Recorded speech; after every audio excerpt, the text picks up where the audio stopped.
So what's the deal with all this cheating today? Celebrities, your ex-boyfriend or girlfriend, even your mom and your dad. What do you guys think? Basically, the big question I have is, what constitutes cheating? Is it text messaging? Is it sex? Is it kissing? Is it chat on Facebook? What is it? Well, I mean, things like that are always subjective, but I would say, I think there has to be some sort of, if not a romantic line, drawn a sexual line, like...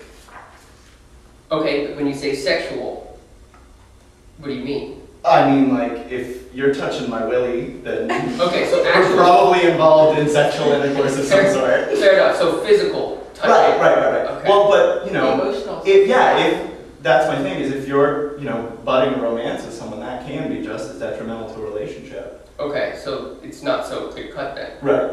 Here's my view, is when you're in a relationship, if you love somebody, that's a feeling. So if you share feelings with somebody else, that can constitute cheating because you're sharing the feelings that you say you have for that person you're in a relationship with, with somebody else. Alright, so you feel that cheating can be on a purely emotional level? Yes.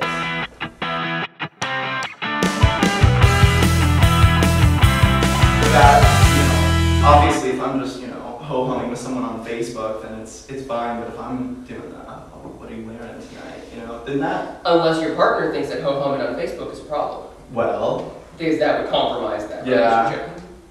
Then I've done a lot of compromising in relationships in the past. Same here.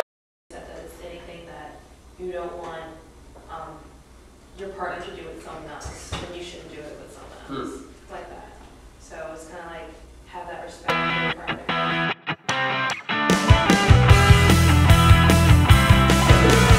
With all of that said, we have every celebrity, I feel like, in the right world now is cheating with somebody, with the Tiger and not even somebody, it's like 12 different people. That's the thing, it's just how right, you've got all of these things. JFK would just be classy on the side.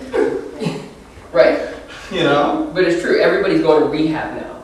Everyone has a sex addiction. What do you think about the idea of a sex addiction? Sex addiction, that means you're famous and you get caught and right. you had to create some sort of a rehab. You have to apologize somehow, Yeah.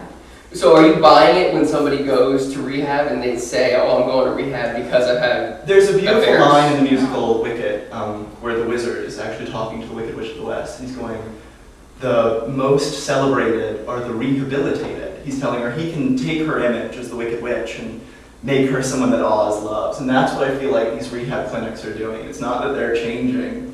They're just going to a higher power that's going, oh, we're washing you. Now you're there.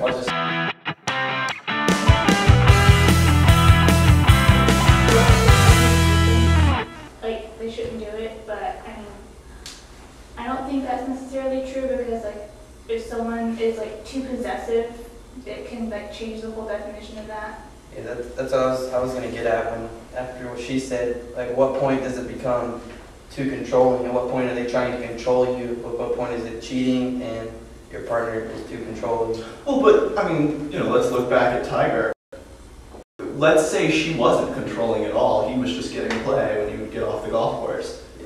It's a crazy amount of women who are coming out of the woodwork right now. Like, even for me, and I consider myself, a pretty sexually active guy. It's wild what these women are, well, I was doing it when his dad died. And I'm just like, really? And no one knew about this until now? Like, that's the thing, is I can understand, one person on the side, and even I feel like I've been in relationships where, some flubs have been forgiven, but 20 different people.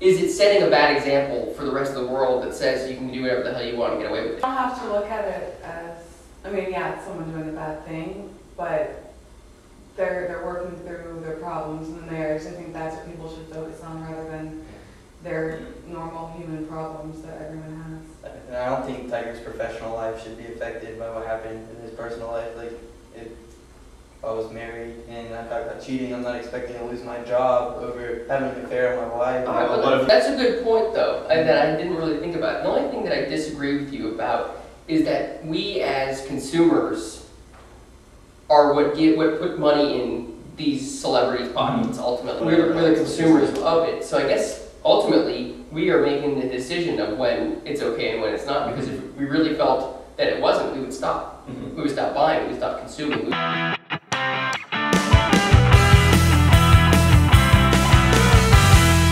Yeah, so booze definitely plays into. So the question is, does booze loosen you up to the point where you just do what you want to do, or does it actually change your thinking and feeling about a certain idea? Well, because your inhibitions are down, you know. Right.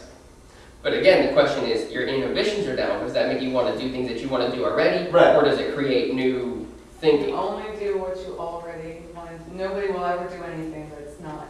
Already in them, I feel like, yeah. I think it just brings it out. Like, Yeah. it may be deep in your brain somewhere and you may not think about it consciously, but it's there. And then when you drink or you do anything that's gonna push those things out, I think that's why people do it.